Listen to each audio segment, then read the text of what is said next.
Shalom. Call Aloyim Yahweh by Hashem Yahweh Shai by Hashem Racha Kudash. Double honors to our apostles and elders of Great Millstone. Peace and blessings to the elect. So I'm sure by now everybody has heard about this school shooting that happened in Georgia. And I'm not going to get all into it concerning exactly what happened, who's the suspect, and so on and so forth, because the details aren't important. I wanted to make a video concerning how more and more evils are going to happen on this earth, and the fact that you shouldn't be getting your spirit all tied down and feeling super sorrowful and bad and woe is me type spirit because of what's happening on the earth. If something like this is getting to you to the point where you're having a bad day, your mood is shifted, then you're not in the right spirit. And I'll say this too, you're most definitely not prepared for Jacob's trouble, because this is nothing concerning what happened. And I'm not telling you not to have a heart. I'm not saying it's wrong of you to feel sorrowful, but this shouldn't shake you to the point to where your day is just ruined and you're not feeling good anymore, and you're not understanding why God is doing this and what's wrong with the earth. Listen, you should be past that. We're stepping into Jacob's trouble very, very soon.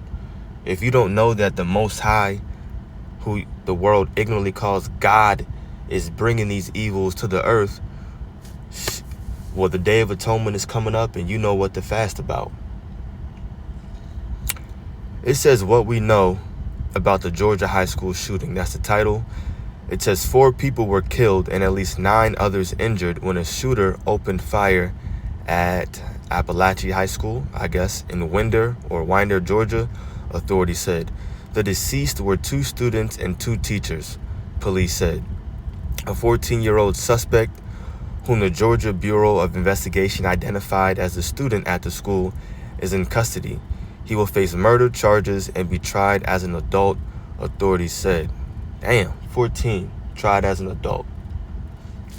So like I mentioned, I'm not saying anything is wrong with feeling sorrowful, and I'm not saying not to have a heart.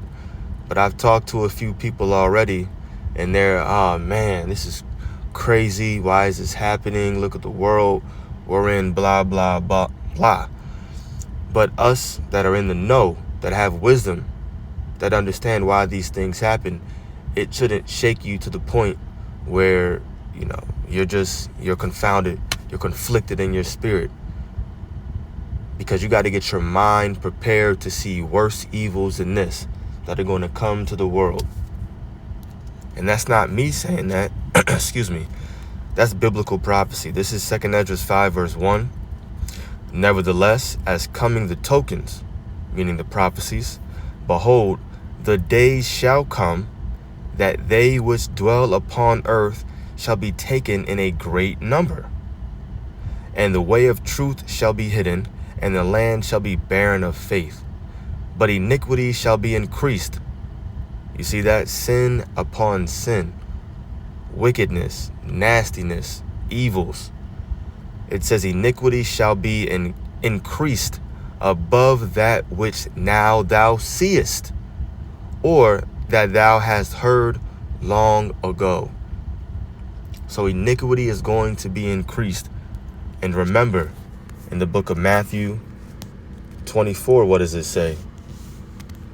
A very, very similar narrative.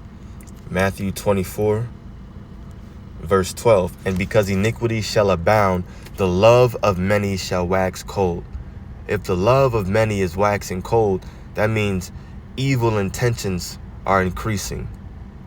Evil, wicked acts are going to be on the rise. Hence, 2 Ezra 5, verses 1 and 2. Iniquity shall be increased above what we see right now. So this is nothing. These different school shootings, synagogues, and these different places, things, we haven't seen nothing yet. Nothing. Matter of fact, I got to jump back to Matthew 24, verse 21. For then shall be great tribulation, such as was not since the beginning of the world to this time, no, nor ever shall be. So great tribulation is coming. What the Bible refers to as Jacob's trouble. So this is nothing. And yeah, it sucks. Of course, we're talking about someone's loved one, family members, good friends, a mother, a father, whoever, children. I get it. I really do. But if they're Israelites, we'll see them in the kingdom. Their family will see them in the kingdom. And if they're not, then they're just not, right? We know what's going to happen to them if they're not Israelites. They're going to be reborn into our world, our kingdom, as servants. That's what the Bible says. But we have to approach these events happening on the earth with wisdom and understanding. Wisdom and understanding. That's what's going to keep us having a level head when we see worse things coming to this earth. Let me jump over 2 Esdras 16.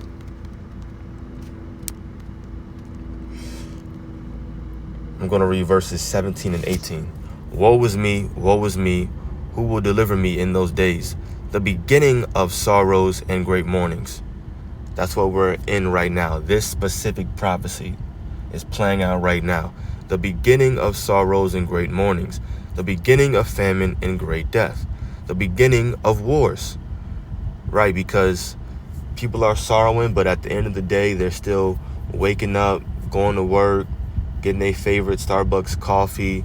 People still going on vacation, flying in and out of the country. The beginning of famine, you have that in various different countries. Not much here in Babylon, to a wide extent, obviously. Just the beginning of these things. We saw a little bit of scarcity of supplies during the time of when C-19 was hot. But all of it is just the beginning of what's to come. And of course, the beginning of wars. And we hear about rumors of war every single week, every single day, really, honestly, is being talked about. World War III in the media, different articles. It says, and the power shall stand in fear, the beginning of evils. Only the beginning of evils. What shall I do when these evils shall come? Behold, I'll even read 19. Famine and plague, tribulation and anguish are sent as scourges for amendment. Now, let me just segue really quickly. I'm not going to go too deep into this. Maybe just 2 precepts. But remember, the Lord is the one that's bringing all these deaths and evils to this world. He's not just all love, and that's it. No, he's a well-balanced power, and he's in full control. It's not just Satan. Satan is getting his orders from the Most High Yahweh. That's how it works. Job 4 and verse 7. Let me highlight it. It says, remember, I pray thee, whoever perished being innocent, or where were the righteous cut off? It's sarcasm, right? Whoever perished being innocent, or what's the word I'm thinking of? Not really sarcasm, but it's what kind of a statement or question is it? Damn, I can't think of it, but it's one of those questions where, look, you know the answer. It doesn't need to be spoken. It doesn't need to be said. Not really asking so that you can answer. Asking because you know. You have the understanding. Whoever punished being innocent, meaning no one. No one has ever been punished and they were innocent. So the Lord bringing judgments down on the earth, people dying, things like this happening, it's because they were guilty, whether in this life or in their past lives. They've done something worthy of judgment. You have to understand that and not be all, oh my gosh, I can't believe this happened. What is going on in the earth? Why these were such innocent children? No, maybe in the flesh to you, but not to the Most High. Everything and all these judgments are happening for a reason. I think I had Amos up here. I'll go back. Amos 3 and verse 6. Shall a trumpet be blown in the city, and the people not be afraid? Same kind of question. Shall there be evil in a city, and the Lord hath not done it? No, the Lord hath done it. Period. The Lord hath done it. That's the whole point. Let's read that in the NLT.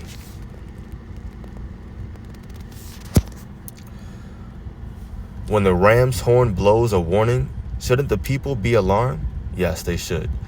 Does disaster come to a city unless the Lord has planned it?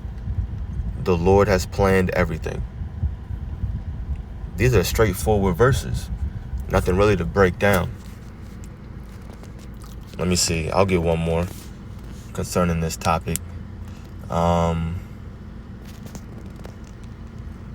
think it's in Samuel. Oh, shoot. My big thumbs can't type. Yup, 1 Samuel 2 verse 6. The Lord killeth and maketh alive. He bringeth down to the grave and bringeth up. The Lord maketh poor, maketh rich.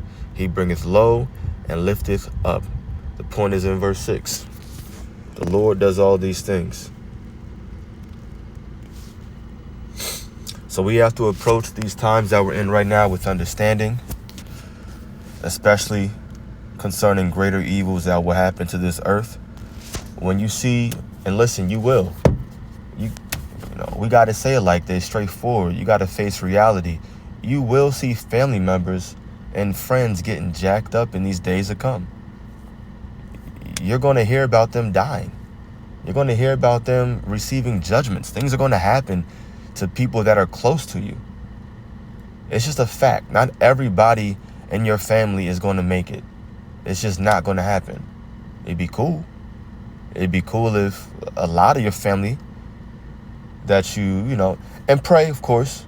You can pray for your family members and friends, certain loved ones, whoever. We're in that time. So yeah, you pray.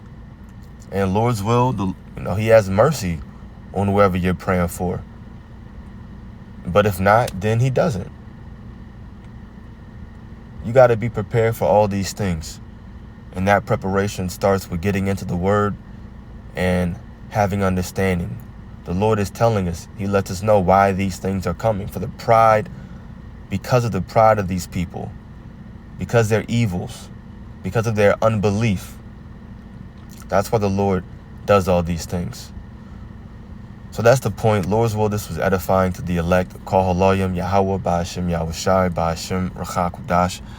Double honors to our apostles and elders of Great Millstone. Peace and blessings to the elect. Shalom.